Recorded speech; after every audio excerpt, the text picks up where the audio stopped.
In a town in Sardinia, surrounded by history and mystery, there is a chapel dedicated to a saint with a controversial name, Saint Lucifer. Every year, on the 20th of May, his feast day is celebrated with fervor. But how can a Catholic bishop have a name so full of symbolism? To understand this peculiarity, it is necessary to go back in time, explore the beginnings of Christianity in the Roman Empire, uncover ancient texts that were left out of the Bible, and understand how a Babylonian king ended up associated with a star and later with a fallen angel. Bishop Lucifer of Cagliari, or Lucifer Caleritanus, lived in the 4th century during the turbulent reign of Constantius II, son of Constantine, the first Roman emperor to adopt Christianity. At this time, the new religion was growing stronger in the empire, and various councils were organized to define rules and beliefs. Lucifer stood out when he took part in the Council of Milan, where he vehemently opposed Arianism, a doctrine that denied the co-eternity of Christ with God the Father. For Lucifer, this idea challenged the essence of the Christian faith. However, his firmness came at a price. Constantius II, who favored Arianism, ordered Lucifer to be imprisoned and subsequently exiled to Palestine and Egypt. Even so, he didn't bow down. During his exile, he continued to send letters to the emperor, trying to convince him of his vision. Although his efforts had no immediate effect, the death of Constantius brought a turnaround, allowing Lucifer to return to Italy, where he resumed his role in defending Christian orthodoxy. After his return, the bishop wrote forceful works, such as On Not Living with Heretics, in which he argued that those who had embraced Arianism, even if they repented, should not be accepted back into the church. This inflexible position was criticized by figures such as St. Augustine and St. Jerome, but also attracted followers known as Luciferians. Despite the controversies, after his death, Lucifer was venerated as a saint in Sardinia, where his chapel remains to this day. What makes this story even more intriguing is the meaning of the name Lucifer. In ancient Rome, the term had a totally different connotation to today. Derived from Latin, Lucifer means bearer of light. Lux is light, while fer carries the idea of bringing or carrying. The term was often associated with the star Venus, which by shining in the sky before sunrise seemed to herald the dawn. This morning star was seen as a herald of the day, a symbol of light and hope. In the Greco-Roman world, the star was also personified. In Greece, it was known as Phosphorus or Eosphorus, the bringer of light or morning, respectively, and was described as the son of the goddess Eos, the dawn. In Rome, this same personification was called Lucifer. However, this term was not exclusive to a single context. It applied both to mythological figures and to more abstract concepts of illumination and brilliance. Throughout the ages, the term Lucifer carried meanings that went far beyond the demonic figure commonly associated with it. In some contexts, it simply referred to the star that preceded dawn, or to dawn itself. It is precisely in these senses that the term appears in the Bible, especially when translated into Latin, as in the famous Latin Vulgate. This translation, made in the 4th century, at the same time as Saint Lucifer, used the term in passages of a different nature. We often come across stories that seem to contain a hidden brilliance, like a gift waiting to be revealed.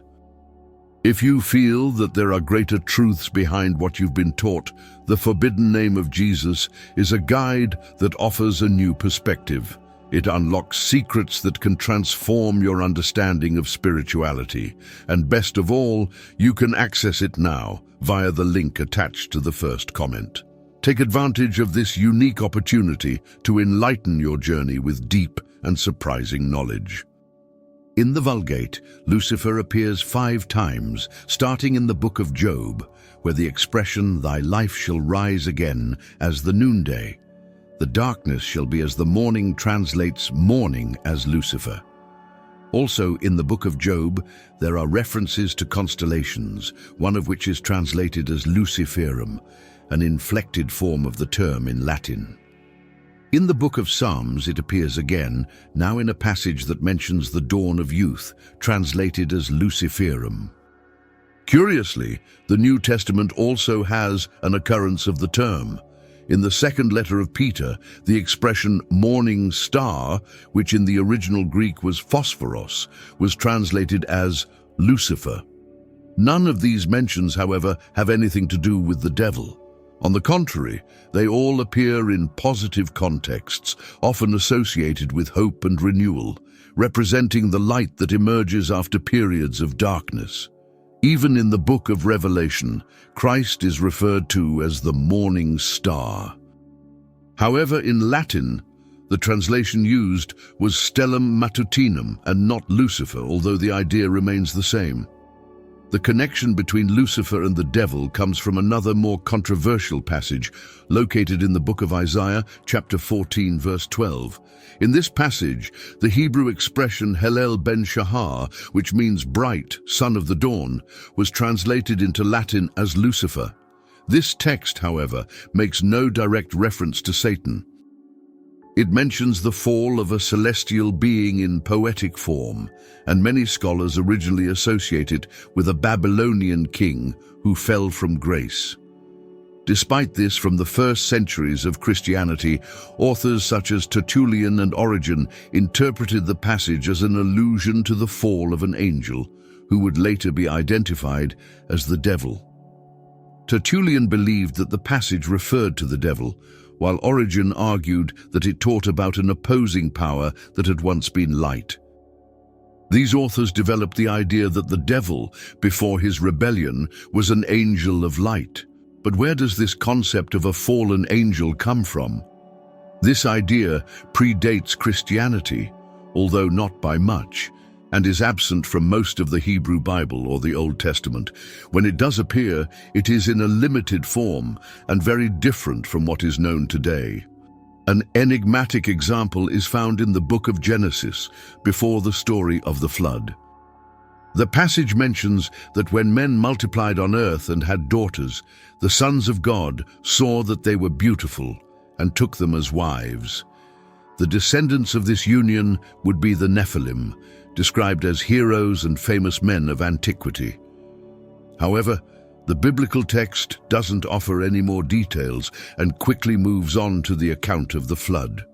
The gap left by this narrative was filled by later texts, which remained outside the biblical canon. It is in these writings that modern ideas about fallen angels, celestial rebellion, and the transformation of an angel of light into a demon begin to take shape. Among these texts, the Book of Enoch stands out. In it, the angels, called the sons of heaven, lust after mortal women, explaining who the sons of God and daughters of men mentioned in Genesis were. This interpretation paved the way for the conception of a celestial rebellion involving angels who disobeyed the divine order. The Book of Enoch, full of symbolism, provides the basis for later stories about angels who defied God's will and became fallen. It is in this context that the figure of Lucifer begins to be reinterpreted as the proud angel who succumbed to darkness. This is the moment to discover what has been hidden for centuries. There are only a few units left of the forbidden name of Jesus. Download yours before it runs out. The text goes on to say that one of the angels, called Semiasa, appears as the leader of a group of 200 angels who descend to Mount Hermon. There, they unite with mortal women and teach them occult arts, uncovering forbidden knowledge. From this union, giants known as Nephilim were born, huge creatures about 150 meters tall. Due to their immensity, these creatures consumed all available resources, leading to food shortages. When the food ran out, they turned against humanity, devouring people, and in an even darker development, began to attack and consume each other. To put an end to the chaos, God sent the angel Michael, who arrested Semiasa and his followers. According to the text, these angels were chained in the depths of the earth, where they would remain until the day of judgment. At that final moment, they would be thrown into the fire for their ultimate destruction. Interestingly, this story is very reminiscent of another well-known narrative, that of Lucifer. Replace the name Semiasa with Lucifer, omit the cannibal giants, and the plot seems almost identical. An angel rebels against God, is punished, thrown underground, and awaits his final doom. Despite the familiarity of this description, the story of Semiasa is not found in the Bible, but in the Book of Enoch, a text dating from around the 3rd or 2nd century BC. Although little known today, this book was widely read in the days when Christianity was emerging, so much so that there are direct references to it in the New Testament, such as in the Epistle of Jude. In addition, some passages in Peter's letters only make sense when you understand the background provided by Enoch. There is, however, one important detail. The sin of the angels in the Book of Enoch takes place after the sin of Adam and Eve, just before the flood. This temporal positioning contrasts with the widely held idea that the leader of the fallen angels was the serpent who deceived Eve in the Garden of Eden. For this association to make sense, the angelic sin would have had to have occurred before the creation of humanity. Furthermore, in Enoch, the angel's sin is described mainly as lust, lusting after mortal women. This differs from the more common concept today, which presents the sin of angels as pride or the ambition to be equal to God. These two ideas, angelic sin before humanity and pride as the primordial error, appear in another text attributed to Enoch, the 2nd book of Enoch, also called the Book of the Secrets of Enoch. In this text, God tells the story of one of the archangels who led a rebellion. This angel, wishing to place his throne above the clouds and be on a par with God, was thrown into the abyss along with those who followed him.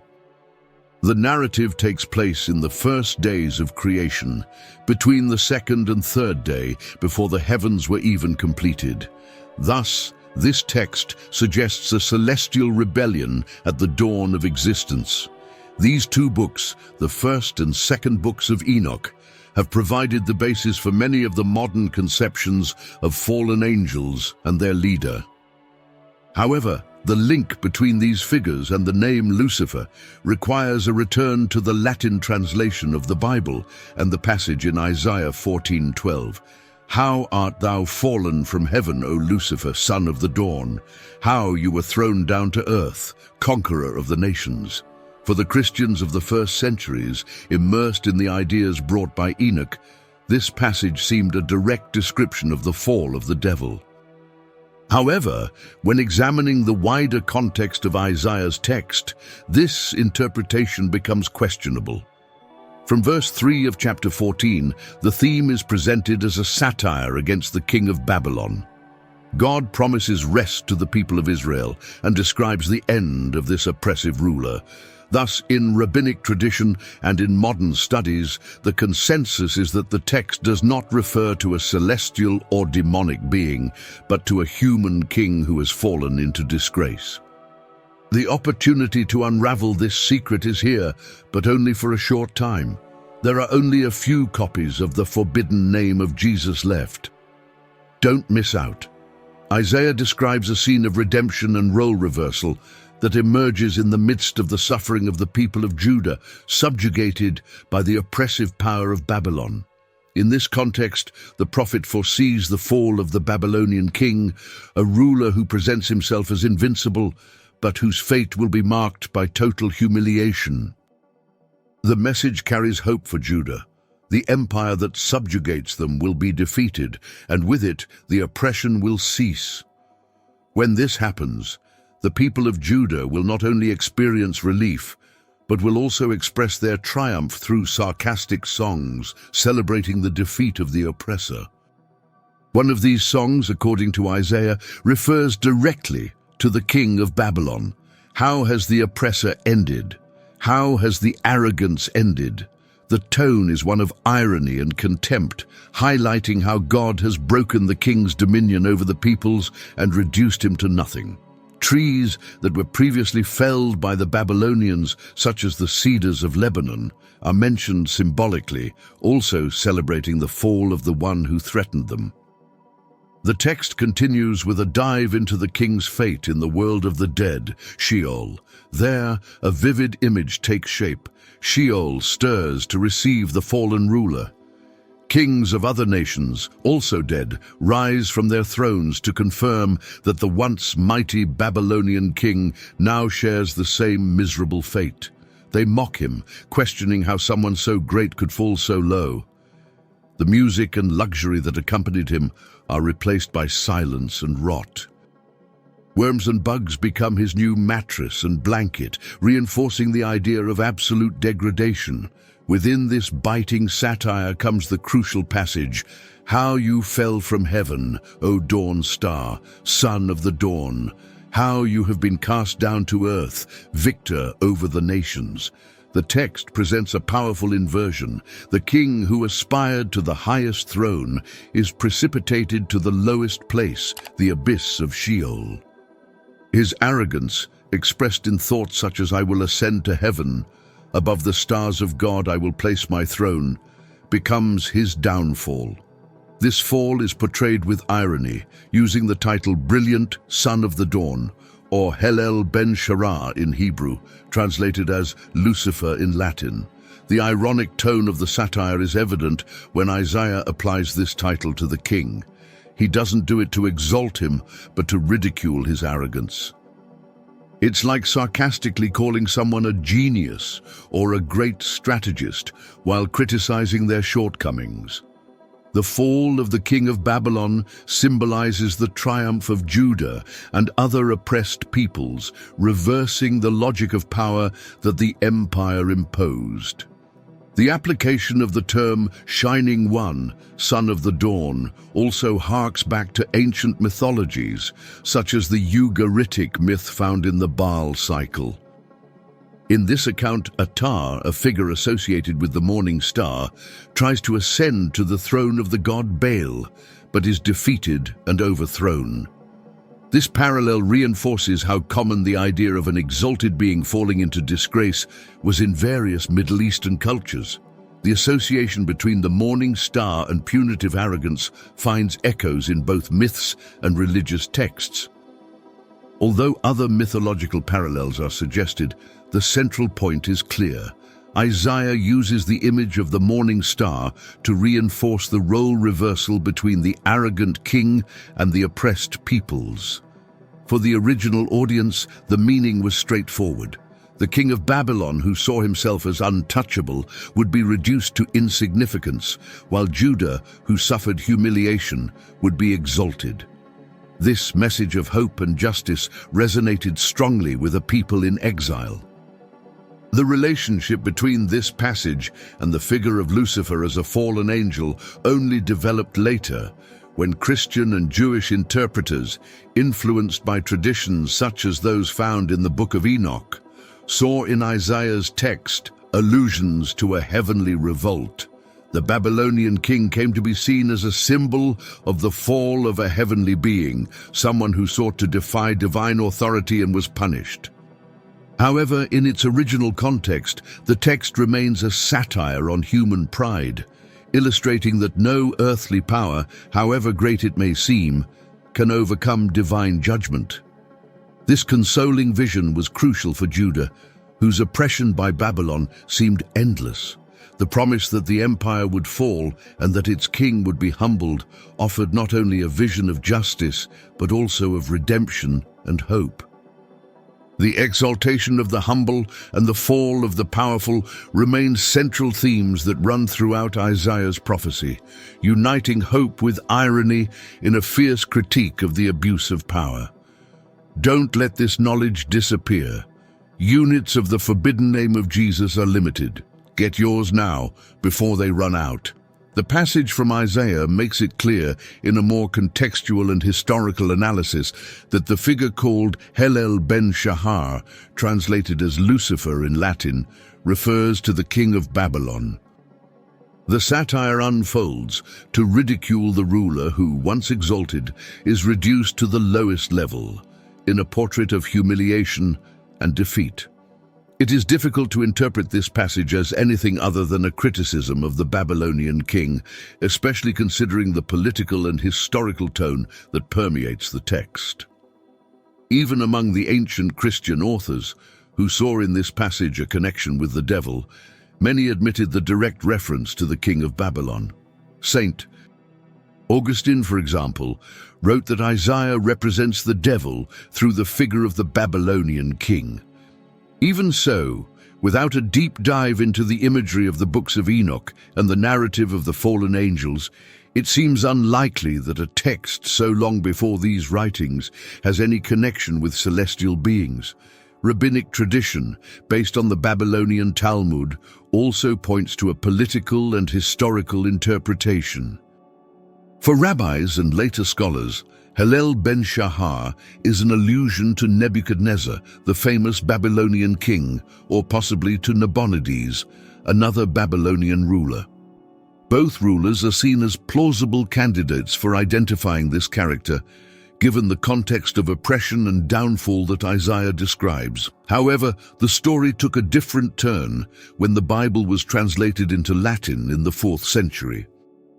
In this version, the word Lucifer is used to translate Helel ben Shahar, and this triggers a significant change in the Christian imagination. Ancient Christians, already influenced by Enoch's accounts of fallen angels, began to associate the name Lucifer with the leader of the angels who rebelled against God. Thus, the term Lucifer, which originally meant light-bearer, took on a new meaning, becoming synonymous with the prince of demons. Before this translation, the name Lucifer had no negative connotations. On the contrary, it was seen as something positive and even poetic, symbolizing the one who brings light. However, with the growing association between Lucifer and the devil, the name began to carry a cultural and religious weight that made it impractical in Christianity. After the 4th century, it is rare to find someone baptized as Lucifer, let alone someone venerated as Saint Lucifer. The case of Saint Lucifer of Cagliari exemplifies this transition well. During his lifetime, the name carried no stigma. It represented the light and had nothing to do with demonic imagery. However, over time, as the association between the name and the devil grew stronger, it became practically impossible for a Christian to carry the name without facing prejudice. Today, it is difficult to dissociate the name Lucifer from its connection with the devil in Western culture. Although etymologically it still means the one who brings light, its cultural meaning has been completely transformed. To baptize a child as Lucifer today would be a challenge, not because of the beauty or original meaning of the name, but because of the layers of interpretation that have accumulated over the centuries. So, Saint Lucifer remains a curious and isolated figure, a saint whose name defies both history and modern understanding. If you enjoyed this content and want to explore more intriguing stories like this, subscribe to the channel and turn on notifications. That way, you won't miss any videos that bring knowledge, mystery, and reflections that go beyond the ordinary. Your participation is very important if we want to keep bringing you content like this.